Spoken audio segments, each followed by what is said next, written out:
Progress. Mitigation.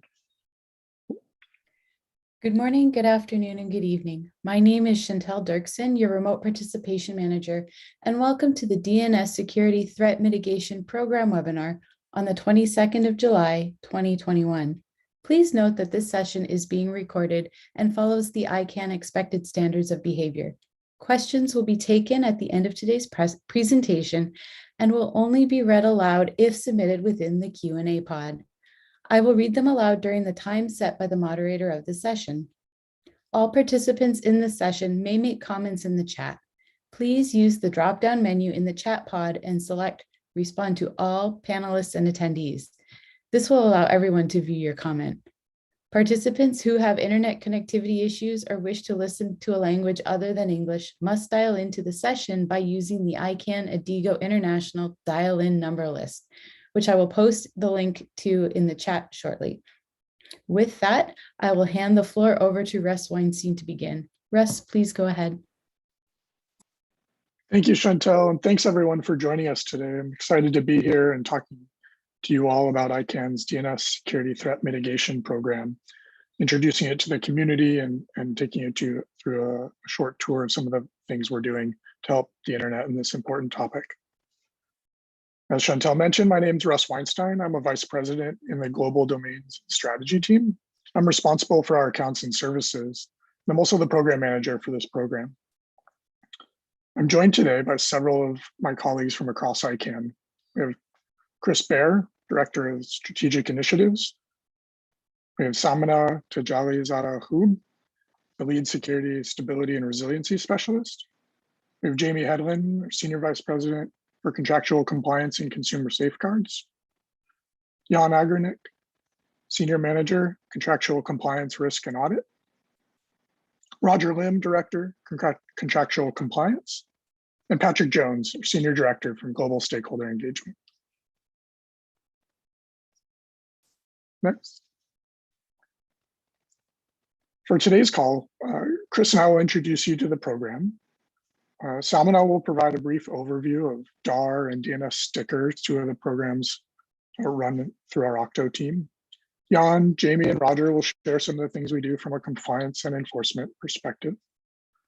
I'll share a bit about the engagement we have with the contracted parties and the work we're doing with them. And Patrick will share some of the great work the Global Stakeholder Engagement team has been doing. Then we'll look ahead and wrap up with a short Q&A.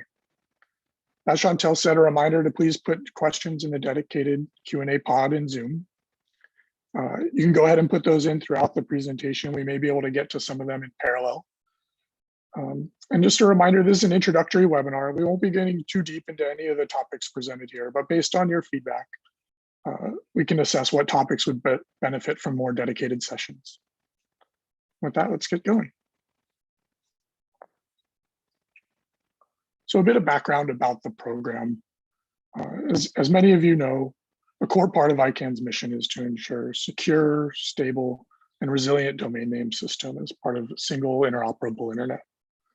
And Icann's always undertaken initiatives to improve security, stability, and resilience of the DNS and its work. It's foundational to our core and purpose. But interoperability depends on trust and cooperation. And when domain names are being used to perpetrate DNS security threats, it's not only an SSR issue, but it harms that trust. Over the past several years, Icann's initiated several activities to help address the issues of DNS security threats. We've DAAR, we've done compliance audits, we've done a great deal of capacity development and training programs, but there was not always a clear through line to what we were doing. So it was about, I guess, a little over 18 months ago, because we were still in offices, and Jorn and I were chatting about this topic, and we hit on a gap. And when it came to the work we were doing related to DNS abuse, what was missing was org-wide coordination and collaboration. There were cross-functional aspects to the work we were doing, but it was lacking overall cohesion. So for those of you that know Jorn, when you chat with him, you end up leaving with new work. And so here I am, the program manager for the DNS Security Threat Mitigation Program at Icann. But this need to coordinate and create better visibility internally and collaboration led to the creation of this program. But through that coordination and collaboration, we've been tapping into better ways of thinking and identifying different pieces of the puzzle by utilizing the whole organization's resources. So like many things over the years at Icann, this is an evolution of things we were already doing, a maturation, formalization of a program. Next. So our approach on the program is three main areas of focus. The first is to be a trusted source of objective information to support the community's understanding. Core to Icann's mission is to support the community and ensure they have a robust discourse about topics. By conducting research and providing data and expertise, we're helping the community have fact-based discussions about the topic. We provide tools for the community, and you'll see this more in subsequent slides, but the tools come in a variety of forms. One such is using the expertise we have in-house to conduct trainings and discussions with different parts of the ecosystem, helping institutions and users prevent victimization, helping contracted parties understand the data we have and see, and providing assistance if requested about how they can mitigate security threats. Additionally, we have tools such as the DNSTICR program, which you'll hear more about today. And the third pillar is enforcing the contractual provisions. There's existing requirements in both the registry and registrar agreements that create certain obligations related to DNS security threats and other malicious and abusive use of domain names. And we enforce those both through our enforcement processes, following up on complaints from the community, and our audit tools to identify issues for correction and remediation and to surface gaps that need further exploration. Next. So our program is focused on DNS security threats. It started with the broad perspective of DNS abuse and focused in on DNS security threats. And there's a reason why we're doing this. We recognize the discussion of DNS abuse is one that still belongs to the community. The community is discussing what the problem is and how best to address it. And we have trust in the multi-stakeholder model to do this and are here to support you. An important part of that discussion should be to keep in mind Icann's role in the ecosystem and the remit for the institution as defined in the bylaws, and specifically the prohibition on content regulation, and that our activities are to preserve and enhance SSR in the DNS, and that our policies should be about allocation of domain names related to openness, interoperability, resilience, and security and stability. So while the community has not yet coalesced on a clear definition of DNS abuse, we focus our efforts on DNS security threats. Those are the things you see on the screen here: phishing, malware, botnets, farming, and spam when used as a delivery mechanism for other security threats, as a vector, some call it. And this ties back to the advice we got from the GAC back in 2013, what manifested itself in specification 11.3b of the registry agreement. And it's also pretty consistent with what the contracted parties have defined as their definition of abuse, DNS abuse. Now I'll pass this to Chris Baer, who will explain a little bit more about the governance of the program.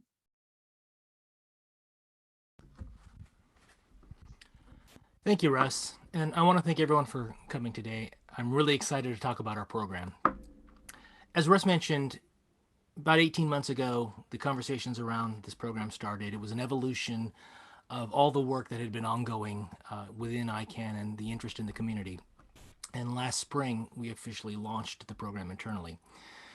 The main purpose of the program is listed here. It's to make the internet safer for end users by reducing the rate of DNS security threats across the internet.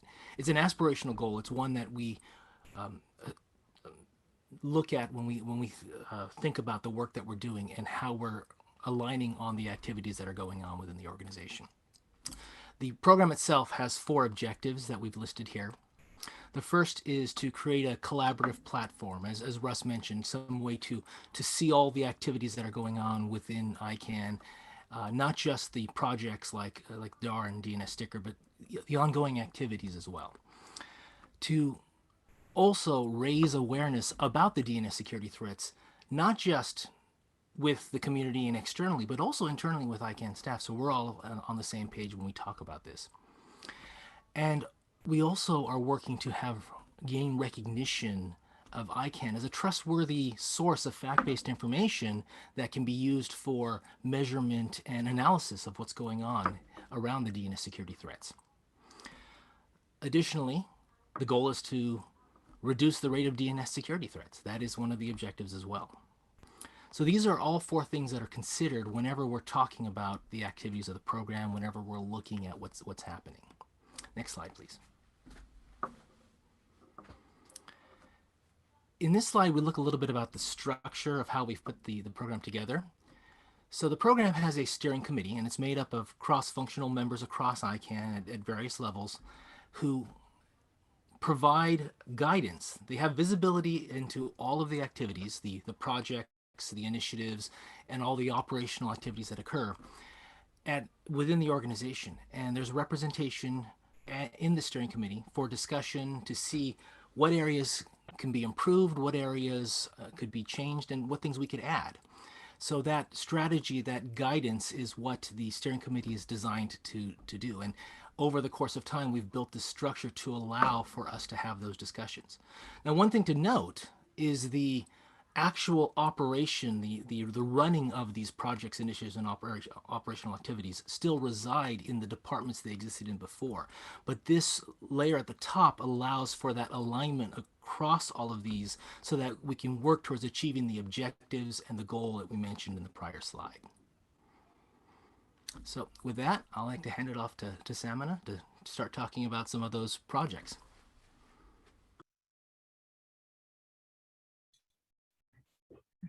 Thank you, Chris. I'm Samaneta Jalizada-Hoop, and I'm happy to present some of the projects that are ongoing in the OCTO team to the community.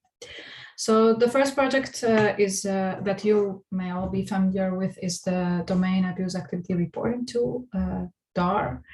The goal of the system is to study and report on the DNS security threat concentrations within top-level domain TLD registries. The overarching goal of the project is to develop a methodology that is robust and reliable enough, and also that is reproducible by anybody who wants to reproduce it, and can be used by the community to make informed policy decisions. The project uses as an input zone files and reputation data from reputation block lists, and it creates daily and monthly reports as an output. Since June 2020, we have 17 CCTLDs who volunteered to join the project. And since then, they are also receiving individualized monthly reports. At the moment, the project is at the state of adding more metrics to it. So now we are looking into gaining access to registration data so that we can have metrics for registrars as well. Next, please. This slide shows an example of the data that is visualizations that are based on the DAAR data. So based on the data, we can go back to October 2017. So we can do historical analysis and time series analysis. We can see trends. As you can see in the plots, in the upper plot, you can see the evolution of domains in GTLD zones over time. And in the bottom plot, you can see how security threat domains in raw counts has been evolved over time up until June 2021. Next slide, please. This is another example from June 2021 DAAR monthly report. This is just to demonstrate that based on the data of DAAR, we can also separate security threats. We can see basically GTLDs in perspective to each other, and also how they are, what is the concentration of security threats in proportion to the sizes of their zones. Next, please. The other project that Octo is currently working on and is DNSTICR, Domain Name Security Threat Identification, Collection and Reporting tool. We've started working on this tool ever since the pandemic started. So the project looks for malicious registrations that are related to pandemic. For instance, there's a list of words, keywords that it filters out, like COVID and pandemic, and also translations into other languages. What it does is then look for evidence from third-party sources to see if it matches what others also reported. This project is mainly focused on phishing and malware distribution, and we report our findings once we have enough evidence. We send the report to the registrars, which includes the evidence that we found, the screenshots, if it's appropriate, and the details of the DNS records, name servers and IP addresses. Next, please. This is an example plot from the data that is generated via the DNSTICR tool. So from January 2020 to July 2021, the tool detected around 317,000 pandemic-related domains. We do not make distinction between sorry, this is the total legitimate and malicious domains, focused only on phishing and malware. And the plot also shows, so the blue line shows the total domains that the tool has been detected, and the red line shows the number of domains that out of total for which we found additional evidence. So from the 200,000 domains that were pandemic related that were detected, around 6% of them we could find evidence, one or more reports in phishing and malware, reputation list, and had name servers which they were resolved to, or had an IP address. For around 1.8% of these domains, we had high confidence reports. So what we did, we reported, we had around 300 reports sent up to today. Yeah, today.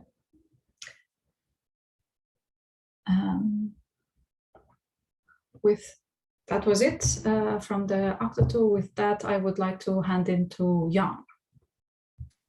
Yes, hello.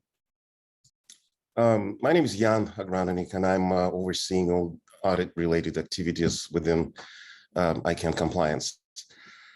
In the past, prior to 2019, we performed what we call full-scale compliance audits.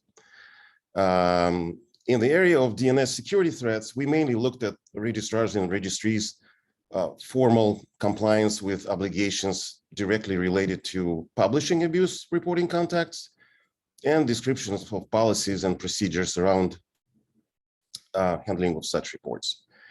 Back then, there was no particular emphasis given to this area, and therefore no deep testing was done.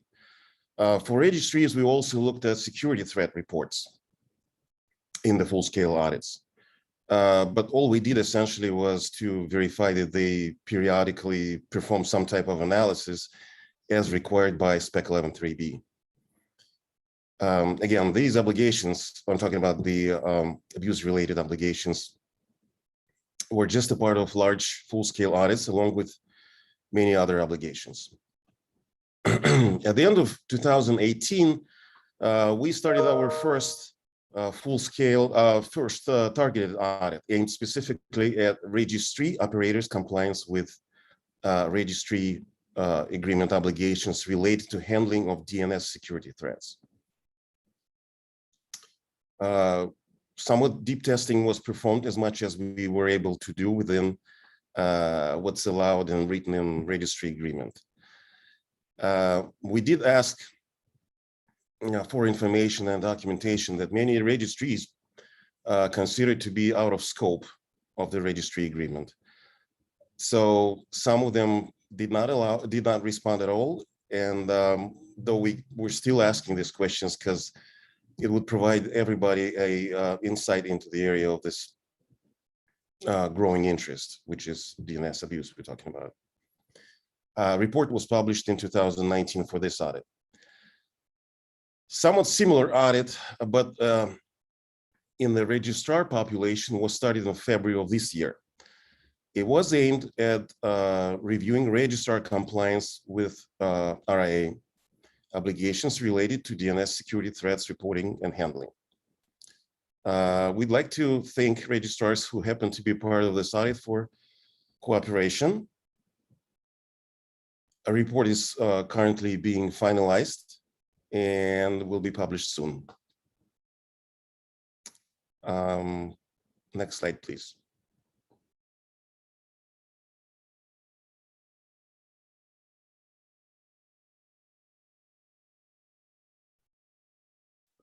So I think that's my cue to talk about this slide. This is Jamie Headland.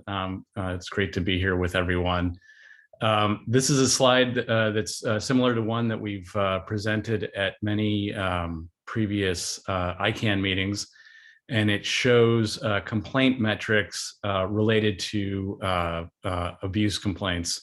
These are complaints submitted against registrars for any kind of abuse, not just DNS security threats. Under the registrar accreditation agreement, registrars have an obligation to investigate and respond to all reports of abuse. And so during this 13-month period since from July 2020 to June of this year, we received about 3,100 complaints. What's interesting, there are a couple of things that are interesting. One is the volume, but also the fact that almost 8 out of 10 of those were closed because they were invalid. And they were invalid primarily because the complainant did not provide evidence that it had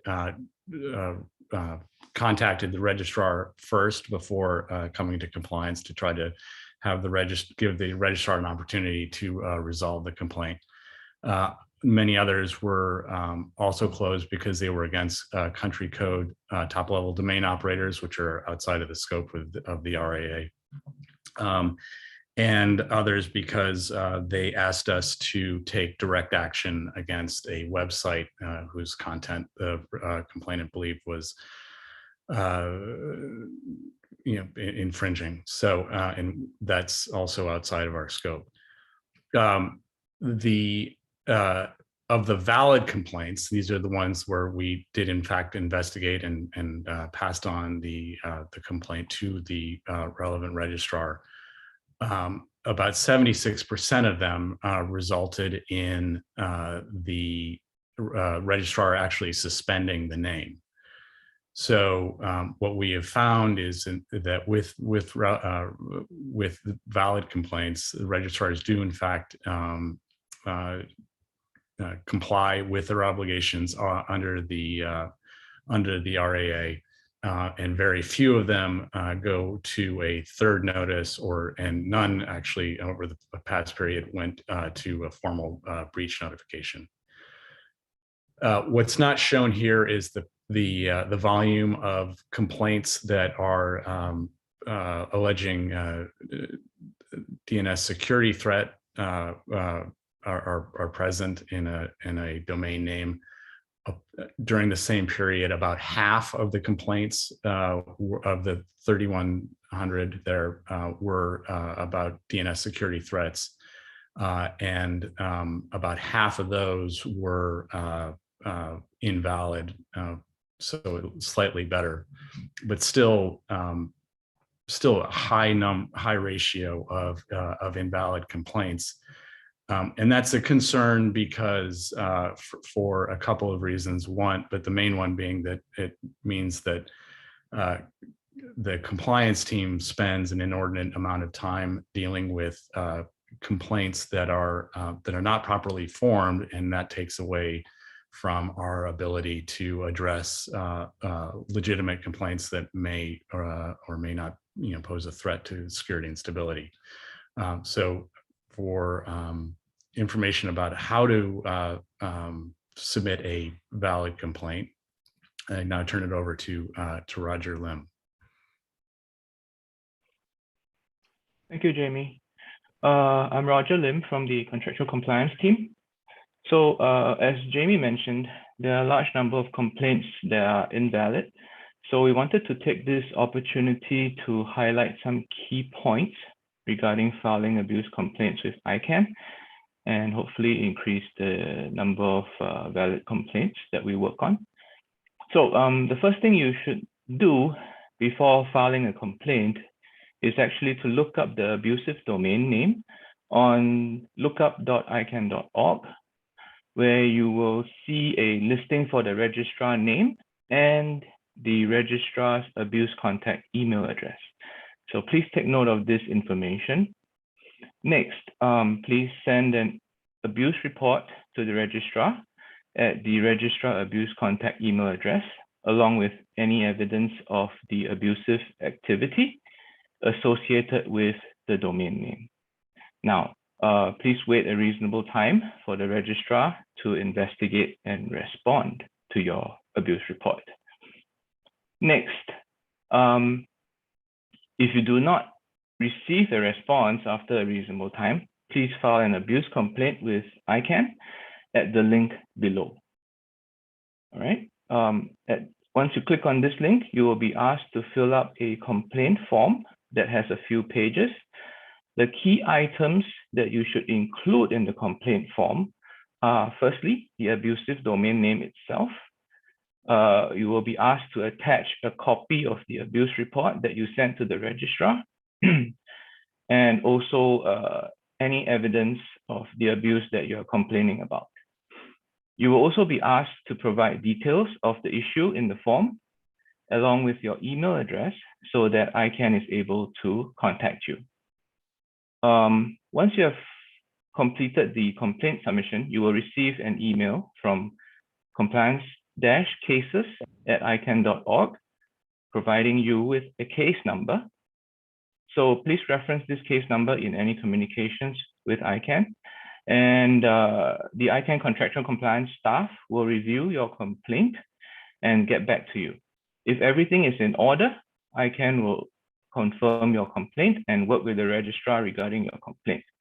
However, if there are missing items or further clarification is required, you will receive a follow-up email at the email address that you entered in the complaint form. Emails will be sent from the compliance-cases@icann.org email address. So please look out for that. With that, you now have the key points regarding filing abuse complaints with Icann. We have provided the links in the chat window, so for that, for easy reference. Next, I will hand over to Russ. Thank you. Thanks, Roger.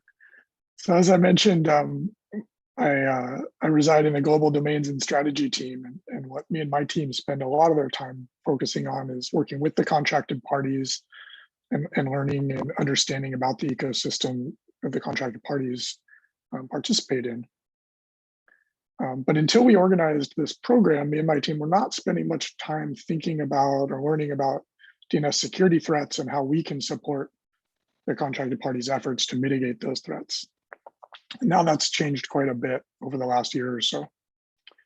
We have more regular engagement on the topic and are discussing opportunities and challenges more deliberately, both internally and with the contracted parties, the stakeholder groups themselves. We've also taken a number of initiatives over the last year or so, where we've consciously improved our questions related to the DNS abuse obligations in the registrar accreditation application. And this is to ensure we qualify registrars who demonstrate comprehension and competence around the contractual requirements they're about to undertake. We've improved our operation of a service we call the expedited Registry Security Response, or ERSR. This is a service that enables registries to request limited contractual waivers so that they can take action to mitigate a security or stability incident. We often see this utilized when registries are working to mitigate the impact of a command and control botnet or widespread malware. So we've improved the effectiveness of that service. And we've also recognized the need to extend that service to be available for registrars as well. And so we're getting ready to launch that complementary service in the next several weeks. We're also exploring with the contracted parties how to develop more common understanding of expectations, whether it's things already obligated by the contract or best practices, and to potentially produce new data sets for the community. And you may have seen a blog I posted with Samana right around the time of the last Icann meeting, where we're in conversations with the contracted parties about potentially using a data set we already have to extend DAAR to the registrar level.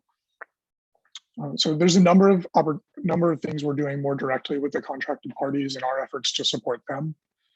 And another piece is the work that the Octo team helps us with in providing training and counseling, coaching to contracted parties around the data that they get from us and what we see in terms of patterns and that sort of thing. So a number of good initiatives going on already, and some new ones that have taken flight since the creation of this program. With that, I'll pass it to Patrick, who will talk more about our outreach activities. Thank you, Russ. I'm Patrick Jones from Icann's Global Stakeholder Engagement Team. And today I'm giving an overview of some of the education and outreach efforts on DNS security threat mitigation that we've done from January to the present. Our technical engagement staff in the Office of the CTO team and our Global Stakeholder Engagement team, we regularly speak on at regional virtual events on DNS security topics. We often deliver trainings on DNS security extensions, DNSSEC. We are, as well as on abuse mitigation issues, particularly for our country code TLD partners, our regional stakeholders, and law enforcement entities. We've delivered 64 sessions since January of 2021 across all of our regions. As Samana mentioned, we're having some particular outreach to country code top level domain registries to encourage them to join the DAAR project. And we're encouraging regional partners to participate in our internet health indicators effort. Our Octo team has presented some research and their papers that they're regularly publishing on DNS security measurement and the research that their team is doing. The team has also updated its course material on Icann Learn and published a training curricula led by the Octo technical engagement team. Russ, I believe I pass it back to you. Thank you very much. Thanks, Patrick. I think Chris is actually going to wrap it up for us before we hit the Q&A. So I'll give it over to him. Thanks. Thanks, Patrick. Thanks, Russ. So let's talk a little bit about the next steps of what the program is working on. Obviously, we're continuing to work on the items we talked about, but we want to call attention to the fact that we've got that registrar audit final report that will be coming out that Jan mentioned in Contractual Compliance. There is the recent expansion that we announced during Icann 71 of DNSTICR to include more language diversity support. There are enhancements to DAAR that we've talked about, and I think Samana mentioned the idea of adding additional data to enhance that as well. We continue to work on tools that will help contracted parties to actually effectively do address the abuse the way that they're required to do so. And we've also continued to work through the various events that are out there to do capacity development. And as Patrick just mentioned, the other outreach that it goes on to collaborate with the community, but also to raise awareness and understanding of DNS abuse, and in particular the security threat mitigations that we're working on. There's continual development on the actual presentations that occur based upon the changes that we evolve in the work we're doing. In addition to that, this program has spent a fair amount of time working with the board as well to help support them in their understanding of DNS abuse and Icann's remit and technical capabilities within that space, as well as helping them to understand the community recommendations that are impacting or that are related to DNS abuse, and assess how that interacts with the efforts that Icann is working on. Chris, apology to interrupt. Would you speak up a little clearly, louder, closer to the microphone, please? Sure.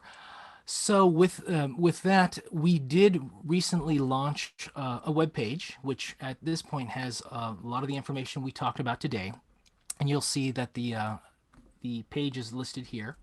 And there was also a recent announcement that Russ made about not just this webinar, but about that page as well. So you can find it on the Icann website as well, and you're welcome to come there and find out what's going on with the program. With that, can we go to the next slide? So now we're in the feedback and Q&A section, and I will hand it back to Russ. Thanks, Chris, and thanks everybody. So now we'll turn to the Q&A pod, and we'll have Chantel read out the questions, and then I'll be able to respond to them. If there's questions you have, please remember to put them in the Q&A pod. Chantel can read them to us and we'll get them answered. If there's additional questions that are left unanswered, you see an email address here on the screen that you can use, and we'll do our best to get back to you swiftly. Thank you very much. Chantel? Thank you, Russ. Our first question is from Nigel Hickson. And Nigel asks, can you tell us who is on the steering committee? I'll go ahead and take that question. Thank you, Nigel. The steering committee is made up of several members of Icann, obviously. It's comprised mostly of subject matter leads from the various departments and functions within Icann. We've got people from GDS, Global Domains and Strategy, such as Russ. There's the Accounts and Services team. There's the Strategic Initiatives, Policy Research, and Stakeholder Programs team, and the Review Support and Accountability as well. We also have members of Contractual Compliance, the legal team, OCTO, the Office of the Chief Technology Officer, members from the policy team, the Global Stakeholder Engagement team, communications, and finance as well. Thank you, Chris. Our next question is from Alex Maltinsky, and Alex asks, are Icann security efforts focused solely on the registered domains themselves, or are there efforts around the security of the DNS servers? DNS-related malicious activity sometimes targets specific DNS servers. Okay, I'll take this one if you'll allow me. I'm John Crane. I'm Icann's Chief Security, Stability and Resilience Officer. So this specific steering committee is focused on DNS security threats and the issues around DNS abuse, to use the wider term that gets used. So this specific committee is very much focused on issues around registered names. With that said, though, Icann has a much broader focus when it comes to security of the DNS. So we do have programs related to other security issues. For many years, we actually started doing trainings back in 2004.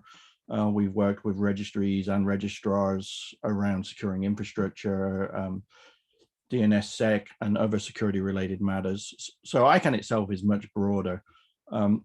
We also have a program ongoing at the moment with hopefully a report coming out sometime in the late third or fourth quarter of this year, called the DNS Security Facilitation Initiative, which has a technical study group which will be bringing out recommendations to the CEO on various other security issues.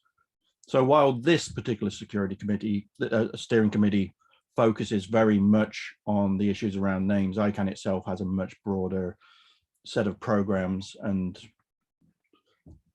topics related to security.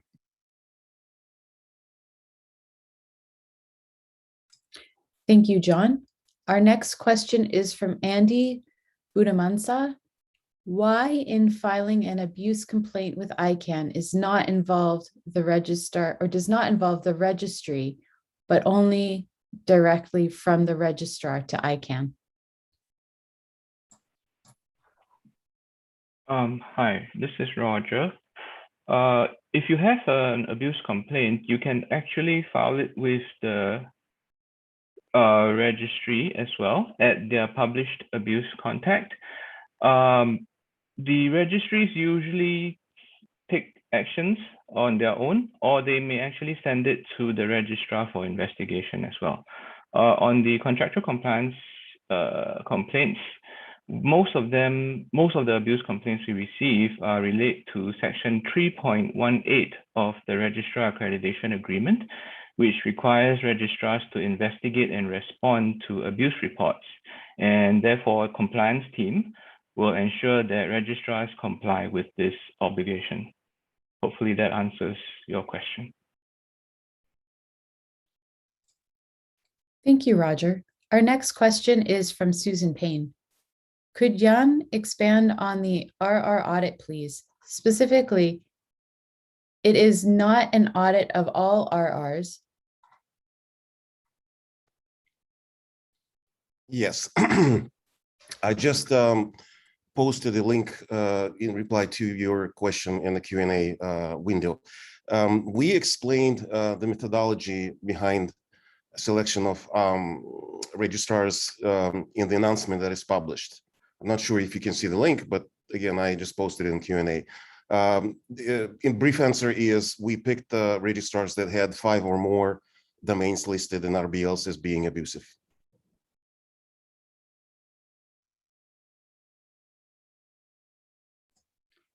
Thank you very much. Our next question is from Mason Cole. Mason asks, how do you integrate various third-party reports about DNS abuse and SSR threats into your work? Hi, this is Samana.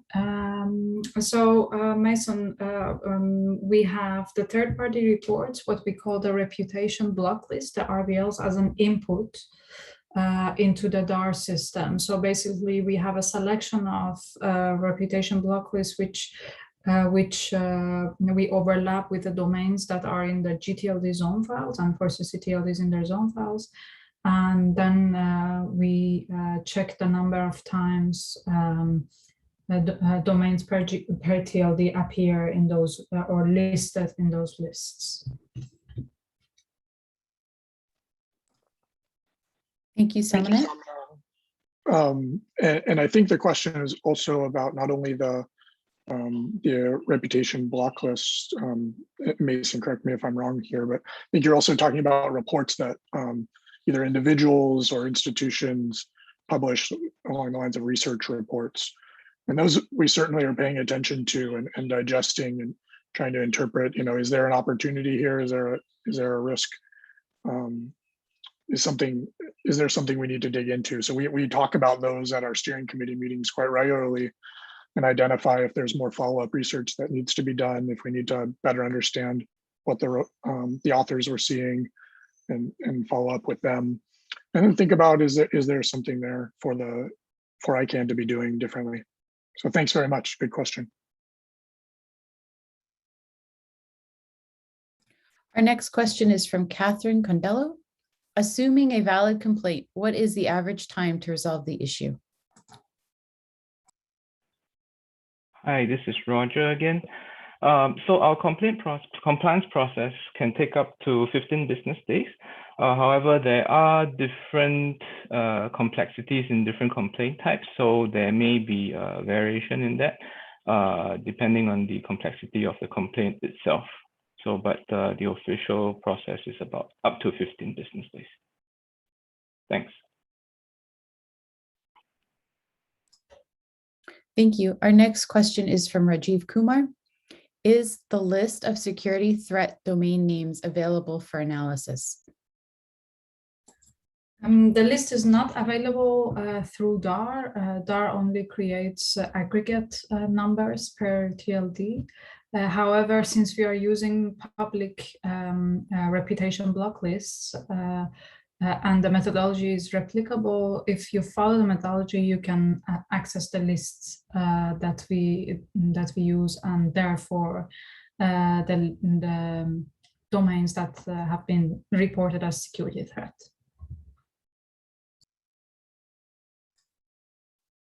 Thank you. Our next question is from Rishab. Is the DAAR system does the DAAR system report all kinds of abuses? Can you please give an overview of how it works? Sure, Rishabh. The DAAR focuses on phishing, malware, command and control domains, and spam domains as a delivery mechanism.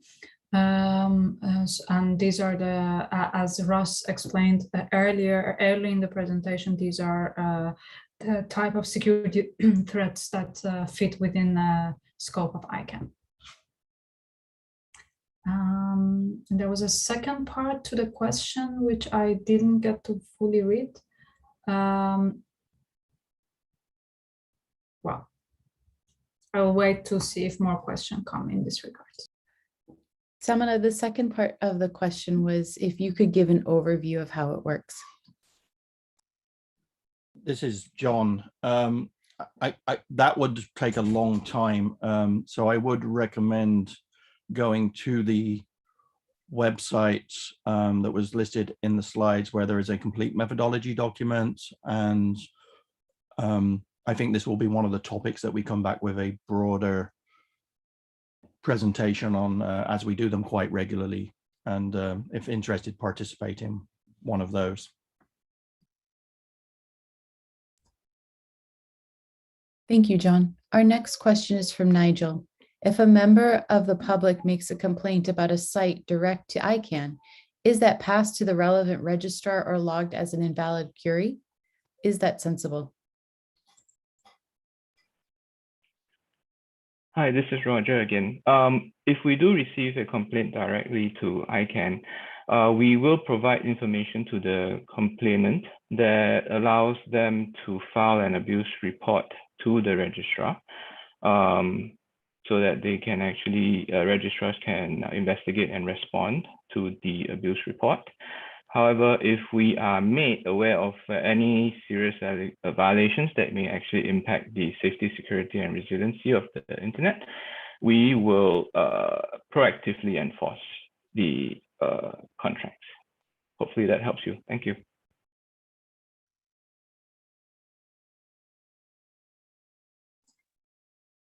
Thank you. Our next question is from Gagan. What are the common DNS exploitation trends specific to phishing or malware campaigns amidst the COVID-19 pandemic?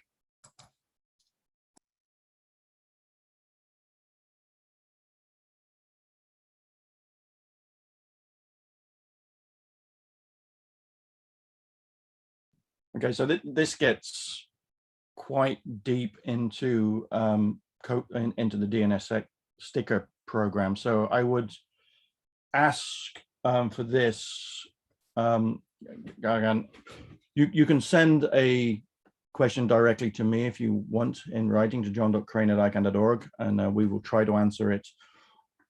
Also, we can do another seminar that goes into the actual DNSTICR program and some of the findings there, if that is useful. You know, I really want to keep this about the steering committee and not go too deep into the technical elements of this, but quite happy to help answer those questions offline if that's useful to you.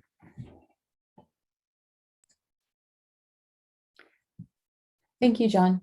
I will note that there was one question that came after this one from Reg Levy. And her question was, thank you for describing how Icann selected registrars for the audit. Can you please clarify what % of accredited registrars were represented by that cross-section? And Jan responded that there were 125 which were selected. We have another question in the Q&A pod from Oluwatoba. How can CCTLDs participate with the DAAR program? In short, there is a whole process lined out. I will paste a link to the process here in the chat. But in short, any CCTLD who is interested to join the project, they can email our colleagues in the global support. So global support@icann.org. Our colleagues will help them to get their zone files on board and also to set access to the Icann monitoring system, the MOS API. After that, the CCTLs will be in contact with the SSR group within the OCTO team to receive their personalized monthly reports.